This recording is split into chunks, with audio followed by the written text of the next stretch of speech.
আপনি জানলে কখনো লিপস্টিক ব্যবহার করবেন না? পুরো ভিডিওটা দেখুন। আধুনিক প্রযুক্তির ছোঁয়ায় কিভাবে তৈরি হয় এই লিপস্টিক। কারখানা শুরুতেই দেখা মেলে লাখ লাখ চকচকে লাল পোকার উপাদান। আধুনিক এবং হাইটেক এই কারখানায় রোবোটিক হাতগুলো অত্যন্ত নিখুঁতভাবে কোটি কোটি উপাদান সুশৃঙ্খলভাবে সাজিয়ে তোলে।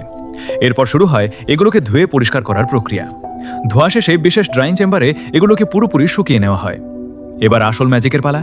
কনভেয়ার বেল্ট বেয়ে উপাদানগুলো চলে যায় ব্লেন্ডিং মেশিনে। সেখানে এগুলো পিষে তৈরি হয় গাঢ় লাল রঙের পাল্প বা মন্ড। এই লাল পাল্প চলে যায় ল্যাক্সারি মিক্সিং রিঅ্যাক্টরে, যেখানে যুক্ত হয় প্রাকৃতিক তেলের মিশ্রণ এবং কসমেটিক গ্রেডের অন্যান্য দরকারি উপাদান। বিশাল মিক্সারে উপাদানগুলো এক হয়ে তৈরি করে চমৎকার স্মুথ এক টেক্সচার। এবার এই তরল ফর্মুলা পাইপলাইনের মাধ্যমে চলে আসে ফিলিং জোনে।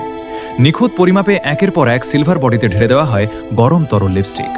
ঠান্ডা হওয়ার পর স্বয়ংক্রিয় ব্লেড দিয়ে কেটে লিপস্টিকগুলোকে দেওয়া হয় সেই চিরচেনা নিখুঁত ও আকর্ষণীয় শেপ। প্রতিটি ধাপেই কাজ করছে সর্বাধুনিক এআই এবং রোবোটিক আর্মস। মানুষের হাতের স্পর্শ ছাড়াই রোবটগুলো লিপস্টিকগুলোকে সাজিয়ে নেয় তাদের বক্সে। সবশেষে গোল্ডেন ফয়েল এবং ব্র্যান্ড লোগো স্ট্যাম্প করে বক্সগুলো সিলগালা করা হয়। সব ধরনের কোয়ালিটি চেক ও স্ক্যানিং পার হয়ে বক্সগুলো কার্টুনবন্দি হয়ে রওনা দেয় আপনার হাতে পৌঁছানোর জন্য। আর এভাবেই বিজ্ঞান আর প্রযুক্তির মেলবন্ধনে তৈরি হয় আপনার প্রিয় লিপস্টিক।